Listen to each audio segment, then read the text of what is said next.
ये अंतरयात्रा सूत्र है। सूत्र कहता है, अंतरयात्रा स्वयं में केंद्रित होना सिखाती है। अंतरयात्रा हमको कहीं ले नहीं जाती, हमको कहीं दूर ले जाने में सहयोग नहीं देती, वो केंद्र में स्थित कर देती है, केंद्रित होना सिखाती है। यानी कि जो जाना है, आना है, उस पर विराम देती है।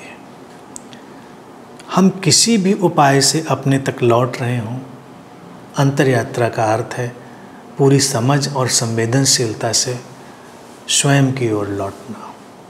अब ये लौटना ऐसा नहीं है कि चलकर लौटा जाए, क्योंकि तुम कहीं दूर गए नहीं हो कि तुम लौटो। दूर जाना भी कल्पना में है। इसीलिए इसको भारतीय दर्शन में कहते हैं कि ये एक माया है, इल्यूजन है, कि व्यक्ति को लगता है कि वो स्वयं से दूर हुआ है, स्वयं के केंद्र से कहीं वो परे चला गया है वो केंद्र में ही, है वो केंद्र में ही स्थित।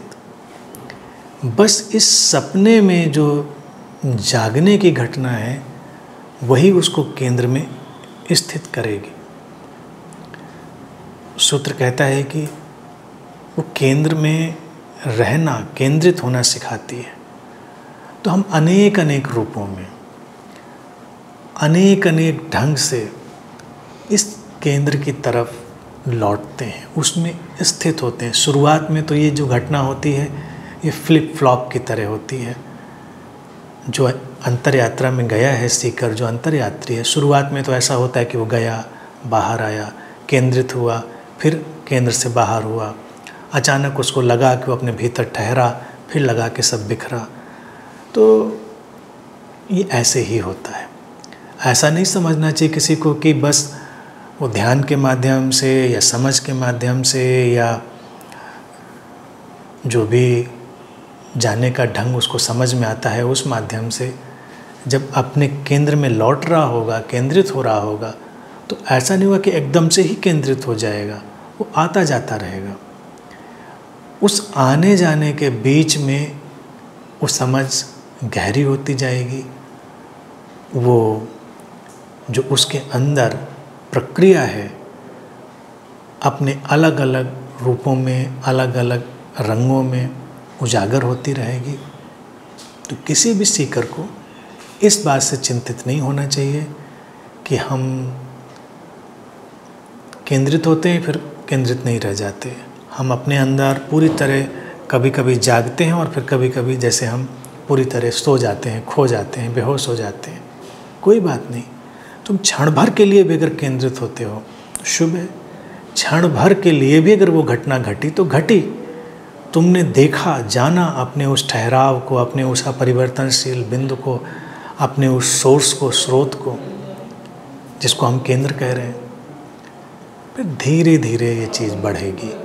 धीरे धीरे एक बिंदु आएगा जब सीकर को लगेगा कि अब वो पूरी तरह केंद्रित है, सतह पर सारी हलचल चलती है, घटनाएं चलती हैं।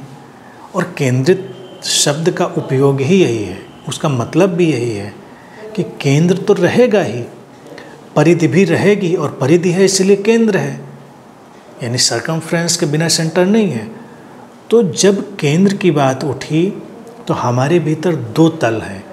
एक तल जो जिसको हम सोर्स कहते हैं, कॉन्शियसनेस कहते हैं या केंद्र कहें, और एक तल पूरे हमारे जीवन के घटनाक्रम का जिसको हम परिधि भी कह सकते हैं। दोनों का जो संतुलन है, दोनों का जो सामंजस्य है, वही इस जीवन का घटनाक्रम है।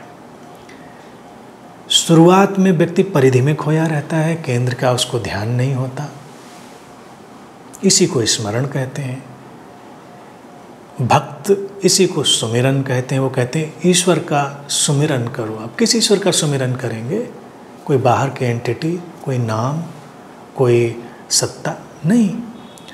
भक्ति भी यही कह रही है कि अपने केंद्र का स्मरण, यानी कि वो बिंदु जो हमको ठहरने का स्वाद देता है, जो हमको सारी आकांक्षाओं, अपेक्षाओं से मुक्त होकर समग्र स्वीकार में जीने का भाव देता है, वही सोर्स, तो सुमिरन जो भक्त कहता है वो भी इस केंद्र का है। जो सुमिरन भी आता है और जाता है, फिर एक दिन वो सुमिरन यानी स्मरण, वो रिमेंबरिंग ठहर जाती है।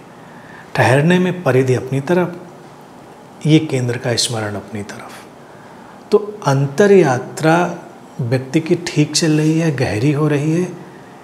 इसका जो पहचान है, इसकी जो पता चलने की बात है, वो ऐसे ही होती है कि ये जो समय सीमा है, समय अवधि है, केंद्रित होने की बढ़ती जाती है और परिधि से संघर्ष जाता रहता है। यानी कि उसके अंदर ये भाव नहीं है कि मुझको संसार से भागना है, मुझको इस बात से भागना है, उस चीज़ से भागना है।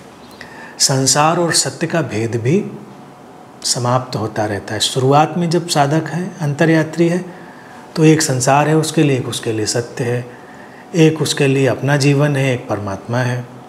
लेकिन केंद्रित होने की दशा में केंद्र और परिधि का एक सामंजस्य और संतुलन उसको दिखाई देता है और जीवन से सारा संघर्ष भी विदा होता है। और जैसे जैसे उसकी ये अवधि बढ़ती जाती है केंद्र के स्मरण की, केंद्र के सुमिरन की, रिमेंबरिंग की, जीवन सुचारू रूप से बिना किसी कॉन्फ्लिक्ट के चलता रहता है। परिधि अपनी तरह से गतिमान होती रहती है। केंद्र जितना स्थिर है, परिधि उतने ही संतुलन के साथ गतिमान होती है। तो व्यक्ति जितना केंद्रित होता है, जितना अपने स्वभाव, अपने स्रोत में उसका स्मरण गहरा होता है, उतना ही उसके जीवन की जो सारी स्थिति है, जो परिधिगत है घटनाक्रम में, उस संतुलन के साथ और पूरे सामंजस्य के साथ चलता रहता है, बिना किसी अड़चन के, बिना किसी अवरोध के। यही ये सूत्र कहता है।